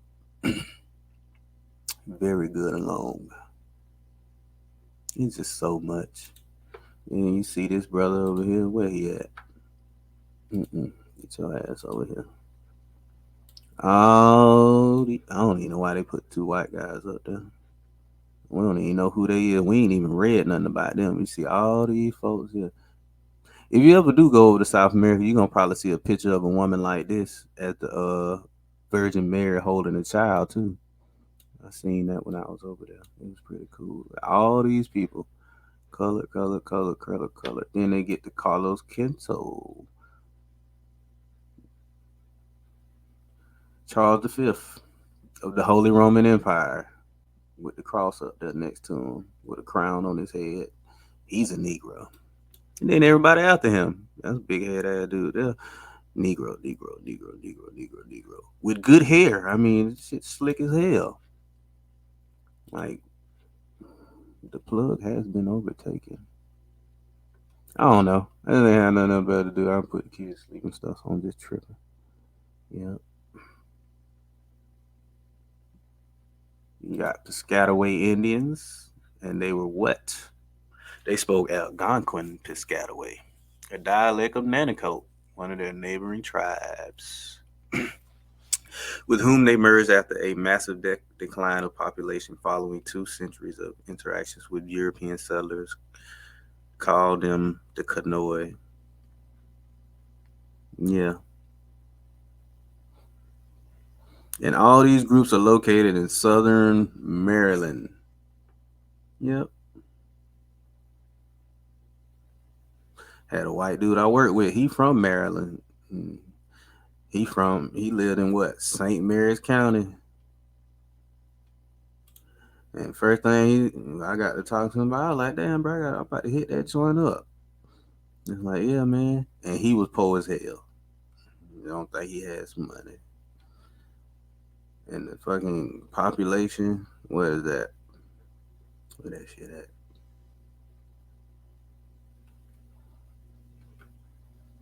Oh, the demographics. The demographics is 76% white for real. Hmm.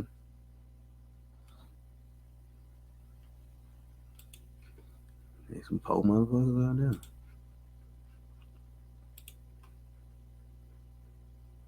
What that way he stayed? I think it was in one of them counties. I know he said he live around nothing but black folks out there though. I'm like, wow. Yeah, and they population as of 2020. Oh, there you go. Prince George County, 60% Negro, black folks. The official name of the county as specified in the county's charter is Prince George's County, Maryland. The county is named after Prince George of Denmark, the consort of Anne, Queen of Great Britain, and the brother of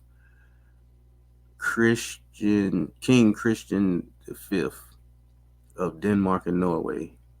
The county's demonym is Prince Georgian, and its motto is Semper Idem, ever the same, a phrase used by Queen Anne. Prince George's County is frequently referred to as PG or PG County, an abbreviation which is the subject of debate.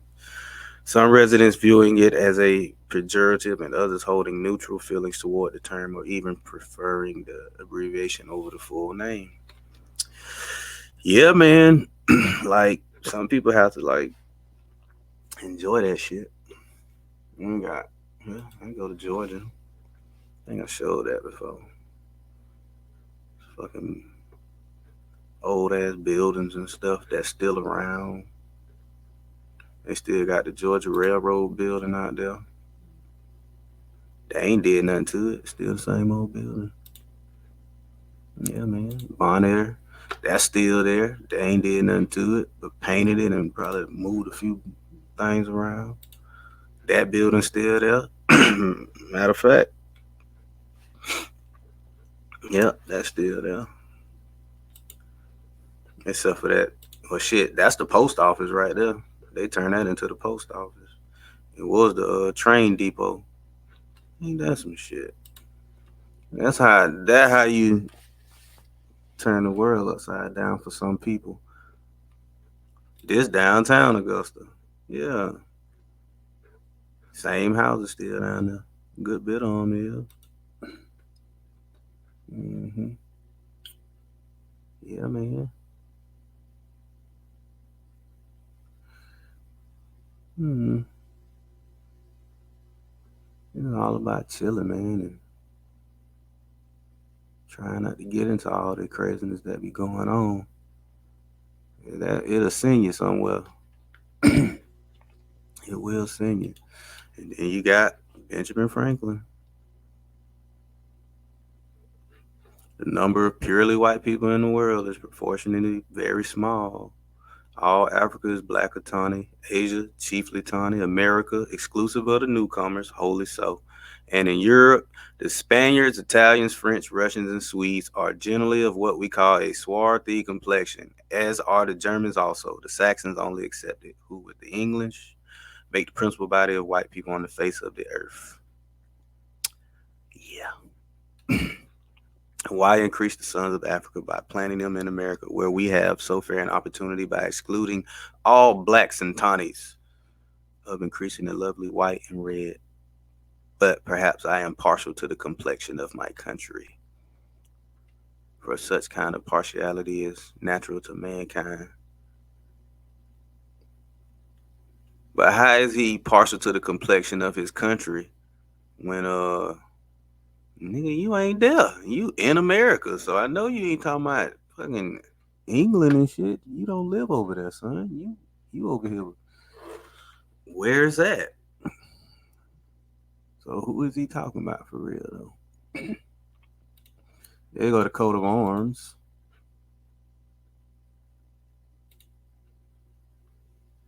The coat of arms. This is the Mississippi Dioclese, the Catholic Church. And what is that? Its meaning is theological. It is intended to recall a legend attributed to Saint Augustine. Is that Florida they talking about? I'm pretty sure it's St. Augustine, Florida. Meeting a child on the beach who was trying to scoop up the sand into a hole in the to scoop up the sea into a hole in the sand. Augustine asked him what he was doing. The child explained his vain attempt, and Augustine took it to refer to his own futile endeavor to encompass the infinity of God within the confines of the limited human mind. The scallop shell, moreover, has been used for centuries to distinguish pilgrims. Damn, so pilgrims was the Catholics? Okay. Okay. Anyway, in the corner is a Moor's head, the ancient emblem of the Diocese of Friesing. That's in Germany. Founded in the 8th century, which became a metropolitan archdiocese with the name of Munchen and Friesing in 1810, subsequent to the concordat between Pius VII and King Maximilian Joseph of Bavaria. A brown bear is portrayed in the corner of the shield with a pack saddle on his back. An ancient tradition tells that the first bishop of Friesing, St. Corbian, set out for Rome on horseback. While riding through a forest, he was attacked by a bear that tore his horse to pieces. Corbinian managed to tame the bear and make it carry his baggage. This explains why the bear is shown carrying a pack. All right. All right. What other one that? It has been a venerable tradition for the Supreme Pontiff to surround his shield with cross keys, one gold and the other silver, in the form of a St. Andrew's cross. These have been variously interpreted as symbols of spiritual and temporal power. Did they just say the St. Andrew's cross? Come on. The cross of St. Andrew's for real? Mm-mm-mm. Well, let's pull up St. Andrew.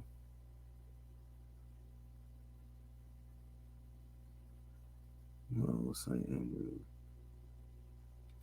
The flag of St. Andrew. Yep. Matter of fact, give you one more before I get out of here.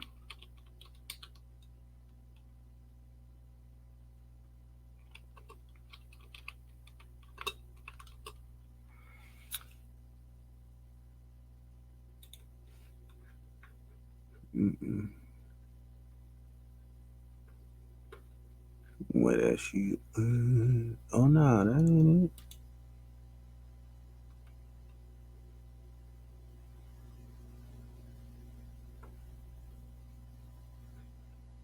I gotta find it now. Mm-mm.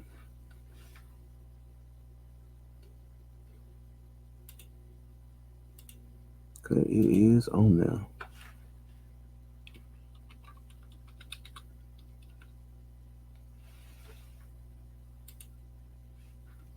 There you go.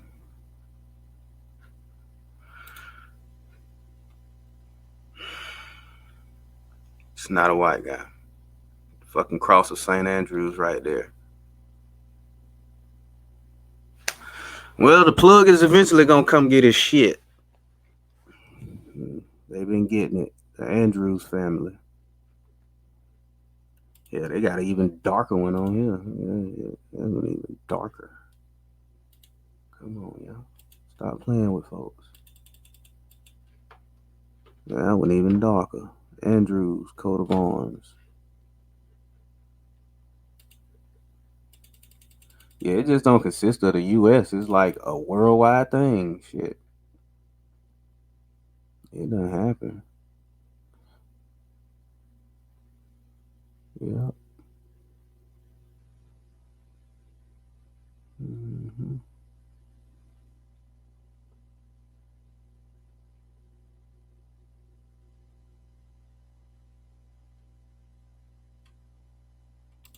Yeah, like this right here. What's the nation's oldest city? Indentured servants fled South Carolina for here. It did not take long for some of the residents of the new South Carolina colony to decide that Spanish St. Augustine looked better than English Charleston. Oh, my bad. Oh, let me. Okay, for better clarity. Okay, Spanish territories in North America. Boom. Help these motherfuckers out. There you go. This is to be understood. When you talk about St. Augustine, that's a lot to get into, but there you go. Florida. St. Augustine right down there in Florida. And then when you look at the Diocles, what the fuck is the Diocles? The Diocles coat of arms and everything. Where this at? Mississippi. On the coast of Mississippi. When they talk about St. Augustine, I'm pretty sure St. Augustine was a big ass territory now that I think about it. And it got the Moor's head on there. It's a woman too. A Moor's head woman on that motherfucker. I'm sorry, I don't mean to curse too much. But yes. Yeah. Florida. Love Florida. Mm-hmm. The United States of Spain, the Spanish legacy in the United States of America, the Viceroyalty of New Spain. In 1776, the year the Declaration of Independence was signed, Spanish territory in North America occupied a vast expanse. These lands remained Spanish territories for more than 200 years and continued to be known as New Spain until the 19th century. What? To when? The 1800s? Come on, man. Stop playing with folks. You talking about shit? That's all the way up into Canada. That's all over there in Cali. Yeah. Okay. Help you sleep at night. Hmm. And what was it? Where is it? Anti-Catholicism. The majority of people that's Indian and whatever else you want to call it, a lot of them converted to Catholicism. Yes, they did. Oh, let's go back. It did not take long for some of the residents of the new South Carolina colony to decide that Spanish St. Augustine looked better than English Charleston. Within less than 2 years after Carolina's founding in 1670, now the Spanish was already here 200 years. White indentured workers were escaping south to Florida. Indentured servants who probably could not read signed contracts or indentures to work for a period of time, often 7 years. The holder of the contract pretty much owned the indentured worker and could move him or her as it suited. Yes. Many of the indentured servants who were shipped to Carolina in its first years of settlement were Irish Catholics recruited by English adventurers or entrepreneurs. The Spanish and the Irish shared the Roman Catholic religion and an enduring dislike of the English. In Florida, the escaping Irish contract workers hoped to be freed from their from their labor contracts and to attend Roman Catholic religious services. It is an If this story sounds familiar, it should. It is an earlier version of black slaves escaping from English Carolina to Spanish St. Augustine in hope of freedom. Man, I'm telling you, when I say the Doctrine of Discovery, Part 2, Robin and Flood, that's what I mean. 15 years after Radcliffe and Fitzpatrick ran away, the first recorded fugitive slaves from Carolina arrived in Florida, as reported by Florida's Governor Diego de Quiroga in 1687. What Benjamin Franklin just said, now, he ain't say white people been here. That nigga said the newcomers. It's 1751 when he wrote this. America, exclusive of the newcomers. Holy so. They blacker. They what? Come on, man.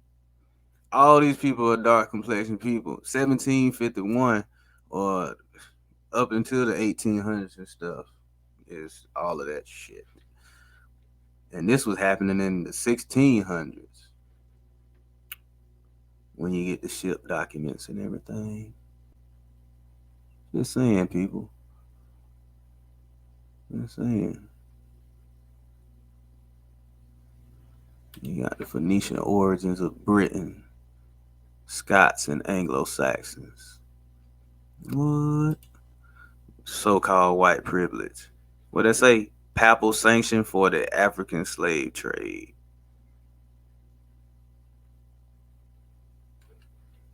And that was when they was fighting Muslims.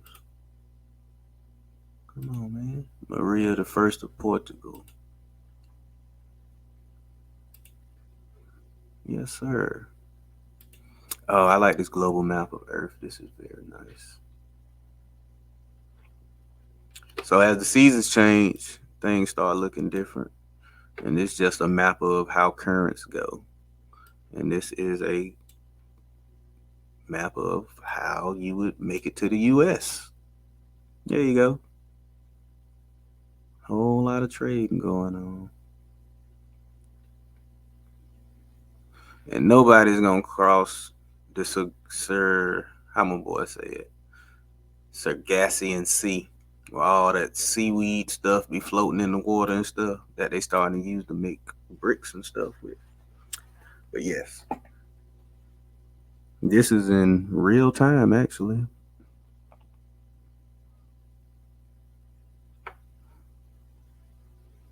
So how's people making it to America and colonizing and doing all that when the population in Europe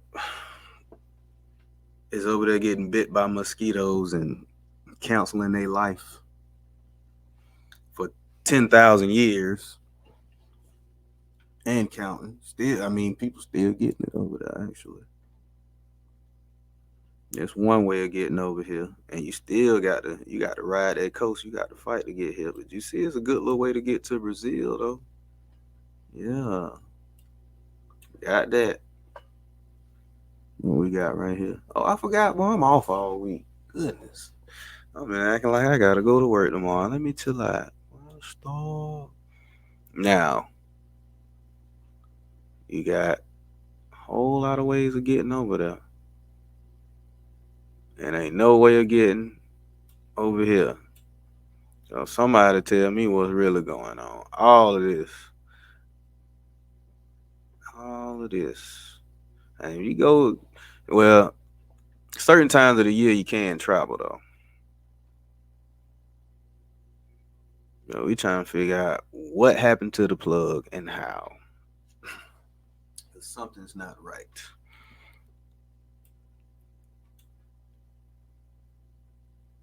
Or maybe the plug didn't even get robbed. Maybe like the stuff is right there. It's hiding in plain sight. That's what it seems like. Seems like we got a shipment of people and they went haywire. Cause it ain't hard to do international trade. I mean, that's what's still going on today. Like 75% of what's grown in the US goes out. And you see the South is still warm right now. Cause this isn't real time. I can show you. 12/26/2023, 1 o'clock in the morning. Yeah, this is real time footage. hmm Earth, baby. This is what it looks like. And it's pretty warm, actually. It's just this spot right here that's cold. Texas looking a little breezy. hmm Yeah, it's warm now. Anywho, appreciate everybody who watches and sending me comments. I don't know what your name is. I gotta look at the comment section again. They asked me about Douglasville. I got a cousin stay over there in Douglasville. Well, what is Dallas, Georgia. That's Douglasville and stuff. I mean, like, man, if you live out that way, anywhere you live at, you trying to learn something about it, hit the library first. And if you got family and stuff, if you can get their records and stuff, get their records. But most of the time, man, if you want to find something out by a place, shit, man, you got to hit it. You got to go inside that library. Go to the city hall and stuff like that. I know where I live at. Man, matter of fact, I'm gonna pull this one more thing up. This is trippy. I wonder if it's on here.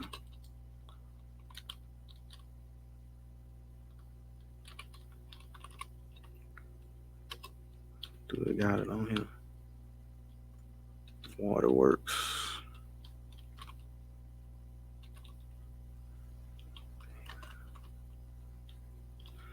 That was crazy.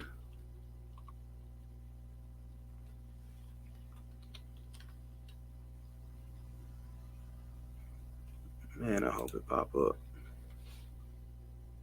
No, I just seen it too.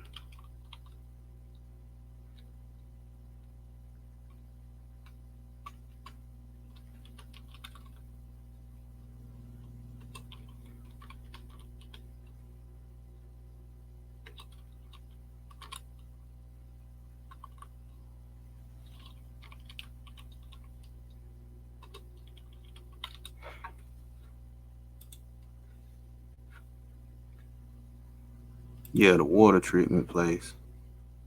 So this is like, man, I don't know. I'm gonna do something about freaking clay pipes too, cause like most like no lie, when I was growing up, they had clay pipes under the ground. There's always been clay pipes, you know what I'm saying? They eventually got rid of them and started putting in the plastic pipes and stuff. But that's the trip part. Come on, Waterworks place. What the hell? Oh no, that's on the wrong end. I gotta go all the way to the front. Come on, man. Take your ass out there. Oh my goodness. Waterworks bullshit now. Take your ass out there.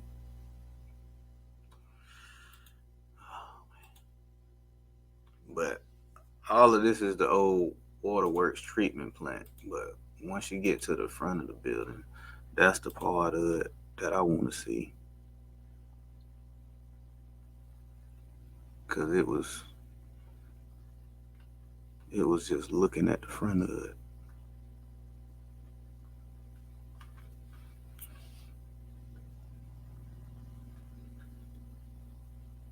Ooh, what is that?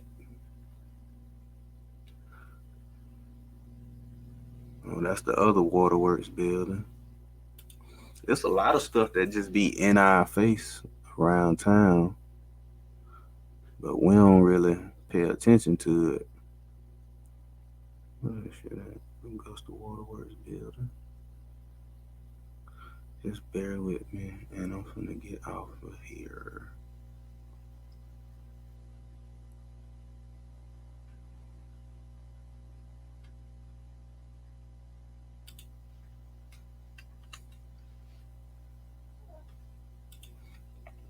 Hmm.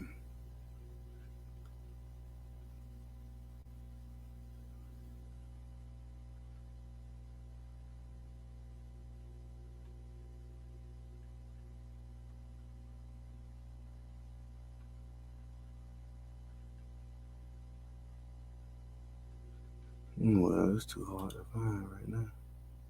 I mean, it's there, but darn. Oh, 2835 Highland. That's it.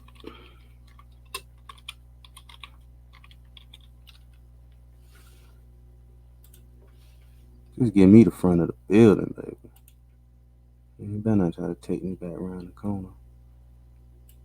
The hell? But they fucking took me to the damn airport. Y'all ain't shit.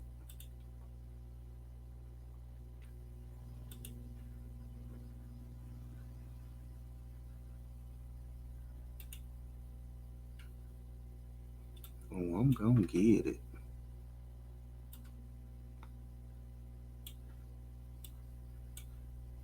Yeah. There we go. All right. Kick this off real quick, and it's gonna be the last thing. Cause I always pass by the building, and when I look at it, I'm like, man, what the hell? Nah, don't go around the corner. Oh, you motherfucker! Get your ass back around the corner.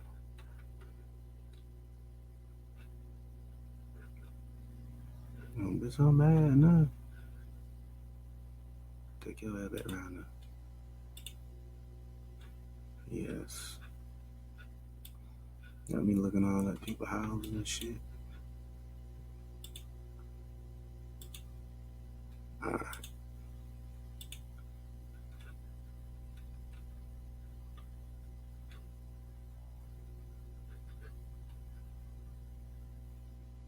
Oh, this shit hating my head. I know. Trying to get me to go that way. I don't want to go that way.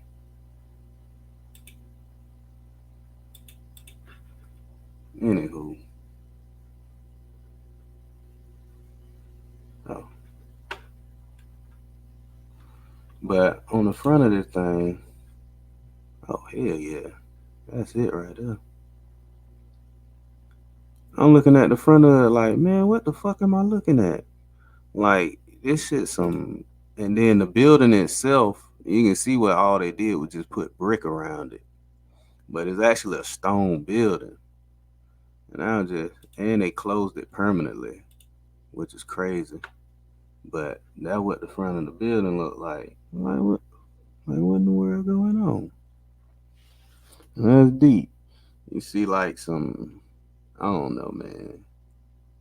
I know, dang, that little bush in the way right there. But like it's a snake on the ground. Like the dude trying to grab the snake or something, taming it or something. This the guy standing there holding the water like, yeah, man. This guy moving the stone. Mm-hmm. But the building itself, though, you know what I'm saying? You can see the trimmings of it and stuff where they just bricked it up and it looked like a totally different place. It was like, oh yeah, it's there. But it is what it is, man. I appreciate y'all for watching.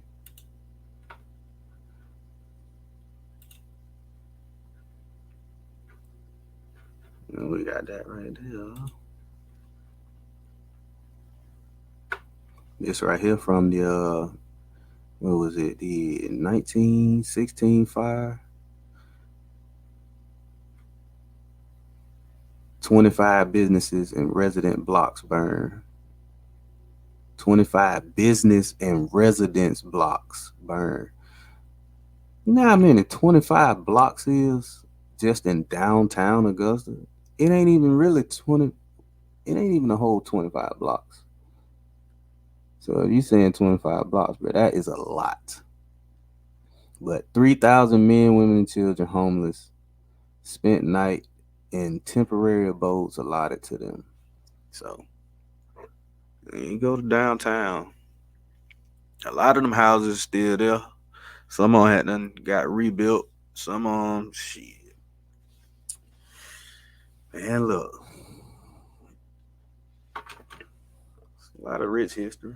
I gotta get with some another guy just hit me up, Mr. Jackson. I got you. We'll get it together. Yeah. But appreciate y'all for watching and shoot. Merry Christmas, Merry late Christmas, and Happy early New Year. You know, good Lord will we make it to see next year. We're gonna keep it moving, man. Y'all take it easy. Georgia Line of Connection. Please like, subscribe, and share.